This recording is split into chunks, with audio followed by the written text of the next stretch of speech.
가정 안에 일주일 동안 건강 오셨어요? 네, 할렐루야.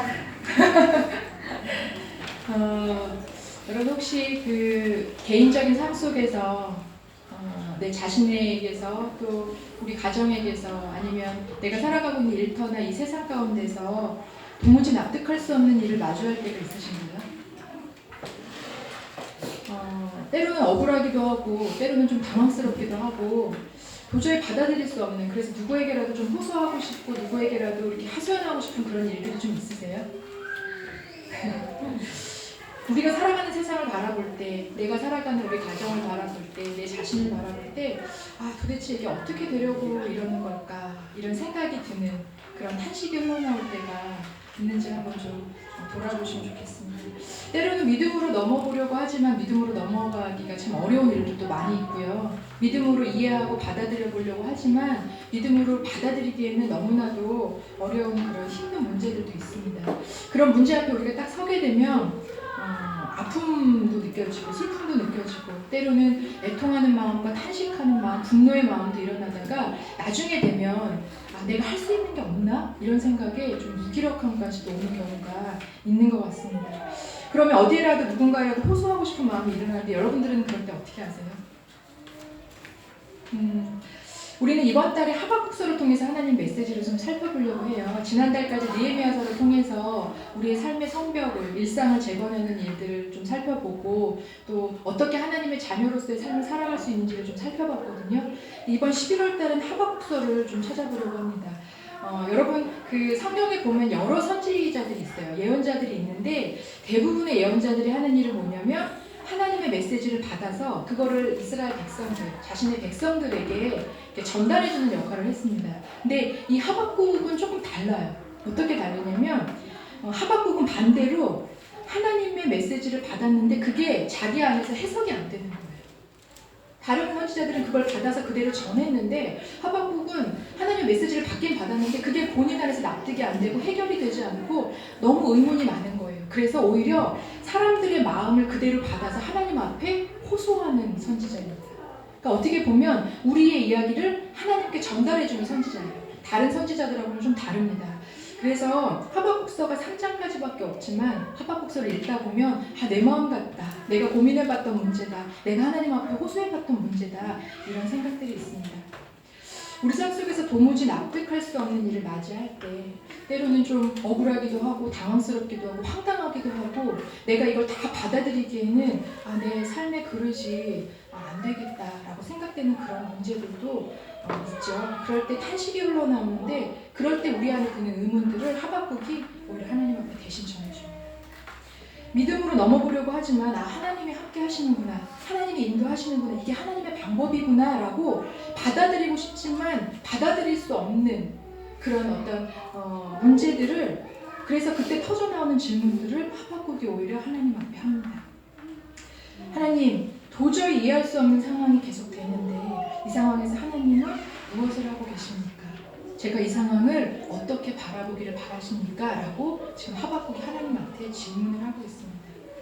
하박국서는요, 그래서 조금 특별한 책인 것 같아요. 낙담되는, 당황스러운, 또 때로는 받아들이기 힘든, 이해하기 힘든 그런 우리의 개인의 삶과 이 세상 가운데서 하나님이 어떻게 일하시는지를 알기 위해서 몸부림치고 있습니다. 하박국이. 그리고 그런 상황 속에서도 하나님을 향한 믿음을 어떻게 우리가 지켜가야 하는지를 지금 하박국이 잘 다루고 있습니다. 그런 관점에서 이번 한 달 하박국을 우리가 좀 같이 묵상해 보면 좋겠습니다. 아까 우리 전사님 설교해 주신 것처럼 하박국은 유대 선지자예요. 그 나훔이나 스바냐, 예레미야 이런 사람들하고 동시대에 하나님의 그 복음을 전했던 사람들이거든요. 그러니까 하나님의 심판을 전해야 되는 그런 위치에 있는 선지자였습니다.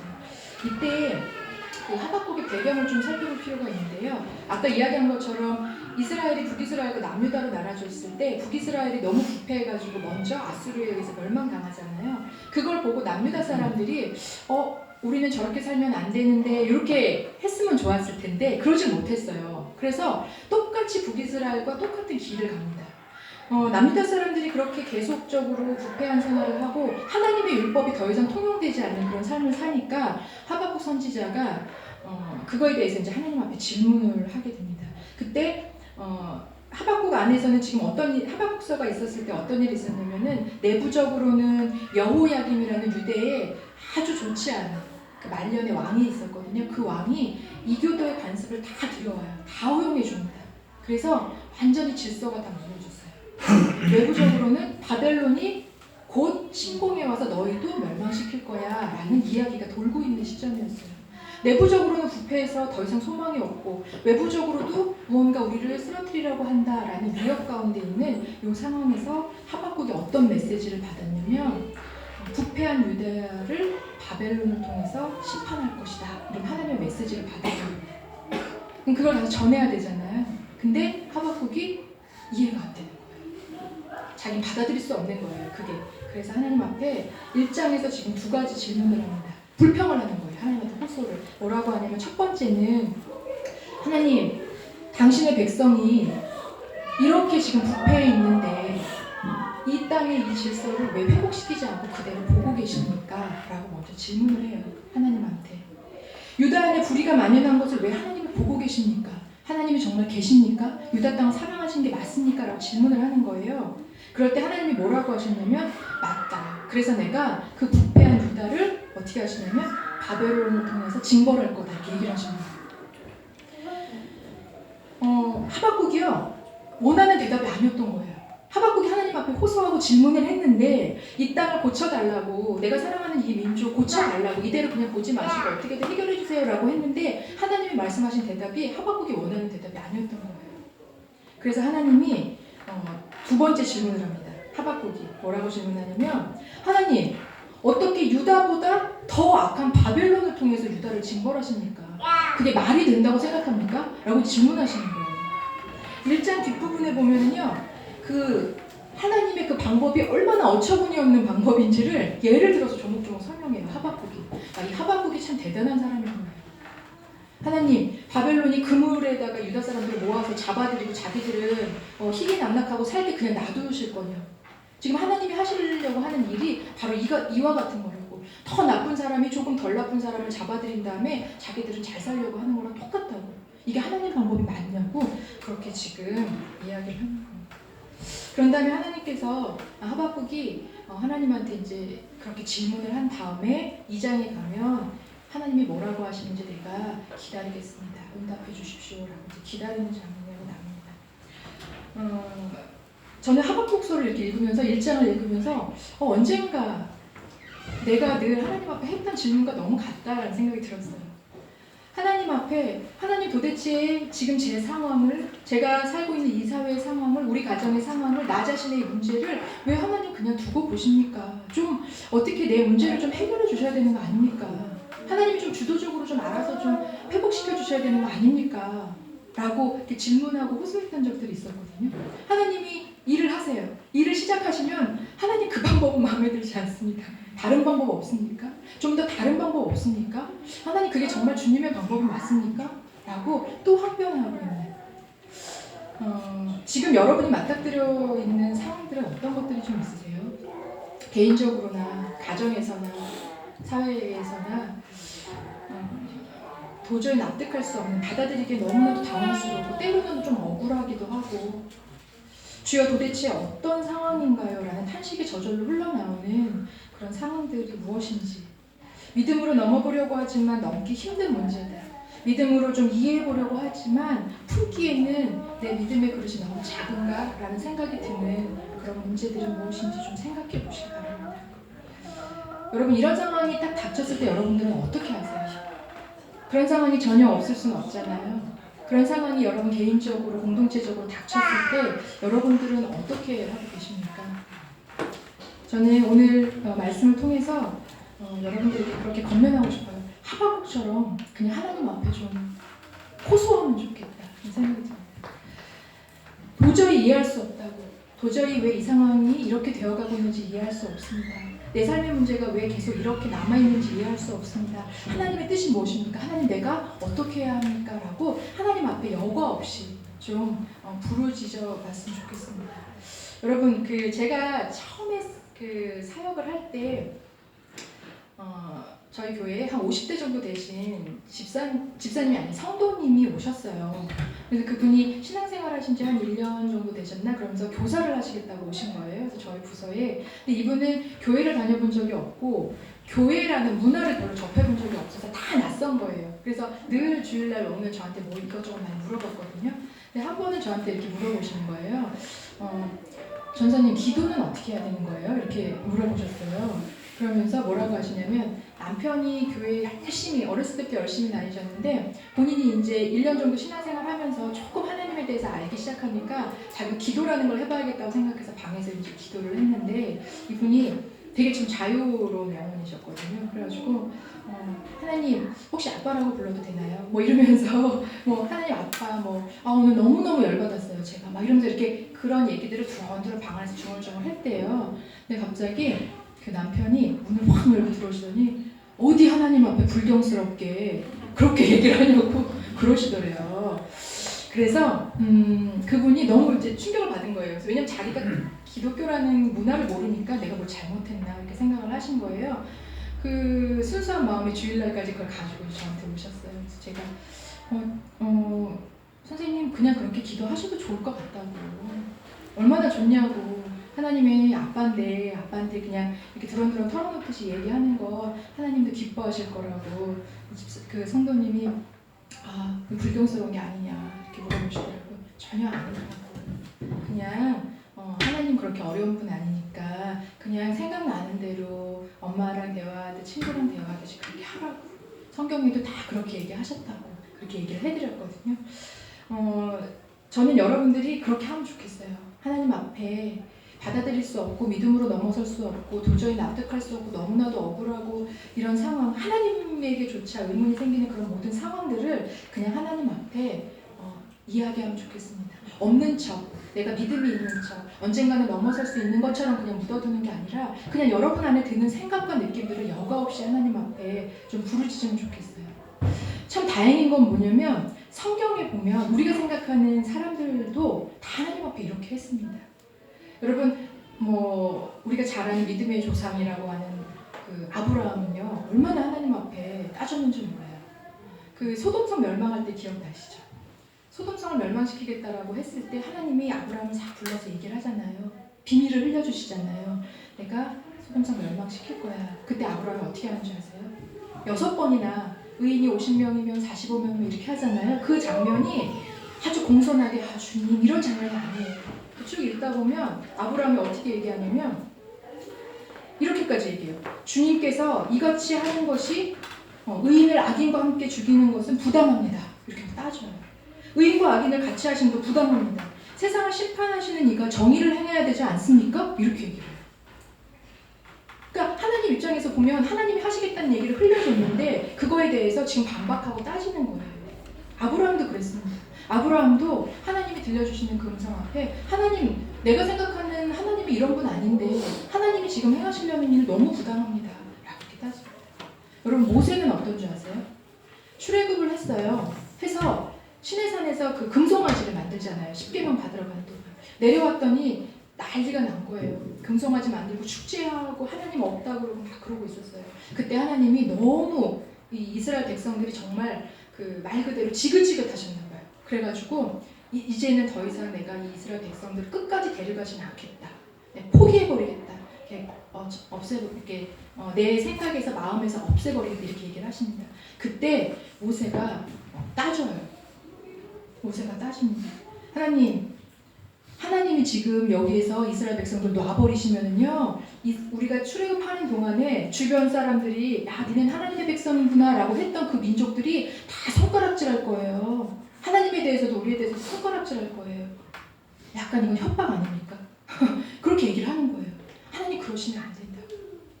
그러면서 뭐라고 하냐면 하나님 이스라엘 백성들 없애버리실 거면 하나님의 자녀 안 삼으실 거면은 나도 자녀 삼지 말아달라고 그렇게까지 얘기를 합니다. 다윗은 어때요, 여러분? 시편 중에 한 반 이상은 다윗이 졌어요.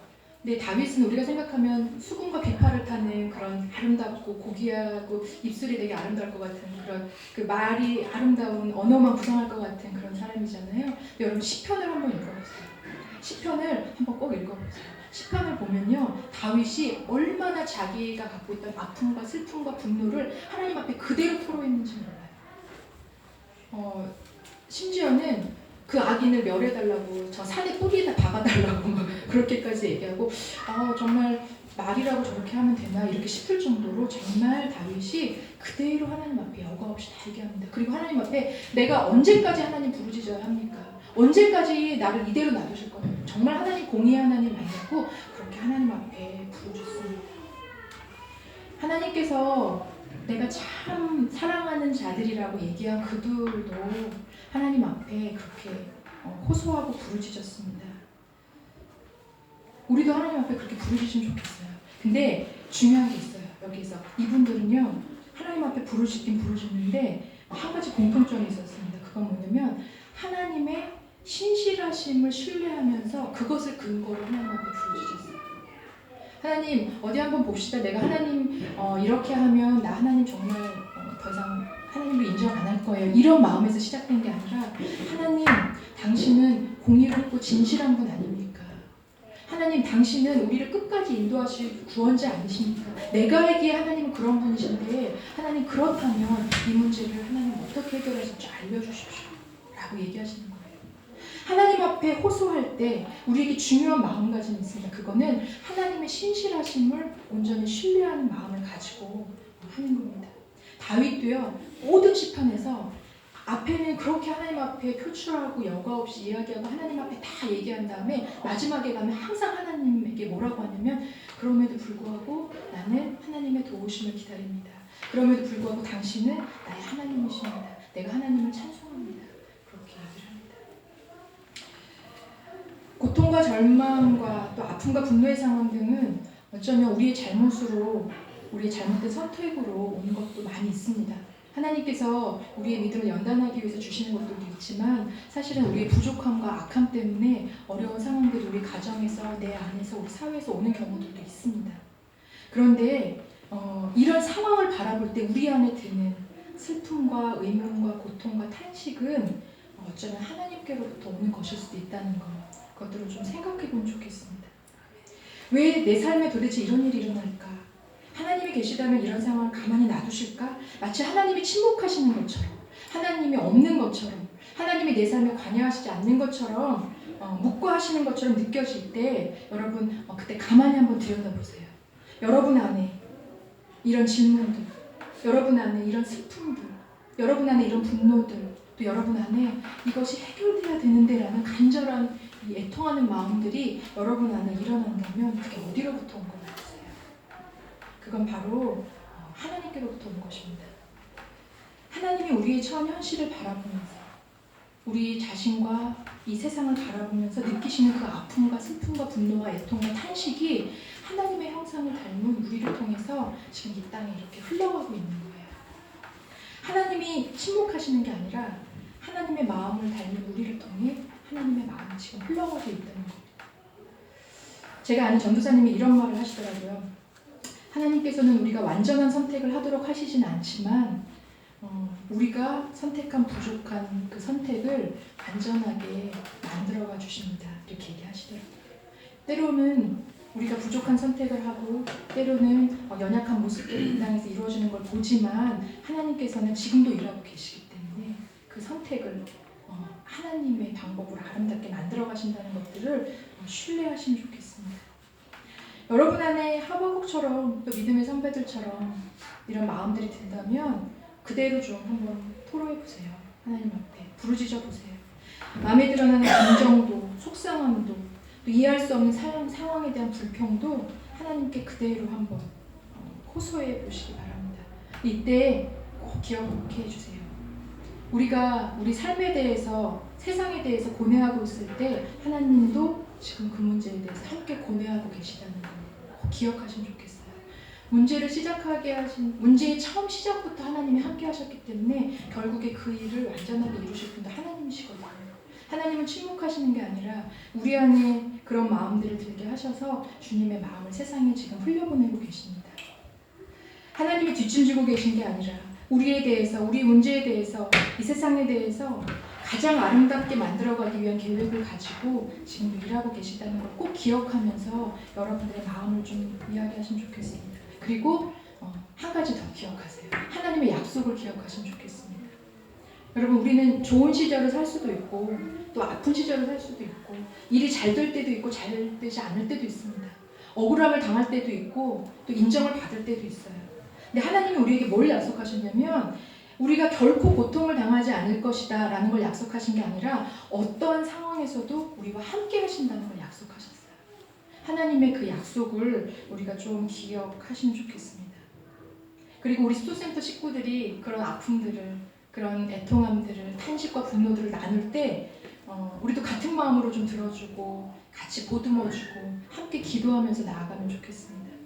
여러분, 이번 한 주간 지내면서 여러분 안에 이런 마음들이 든다면, 이해할 수 없는 의문들이 생긴다면 하나님 앞에 그대로 여과 없이 호소하면서 그 시간을 통해서 나와 함께 고뇌하시는 하나님의 영민을 좀 만나보시면 좋겠고요. 하나님께서 그 문제들을 어떻게 다루어 가시고 계실지, 또 우리가 그 문제를 어떻게 다루기를 원하시는지 그 호소의 시간들을 통해서 만나보실 수 있기를 바랍니다. 네, 우리 같이 찬양하겠습니다. 그 사람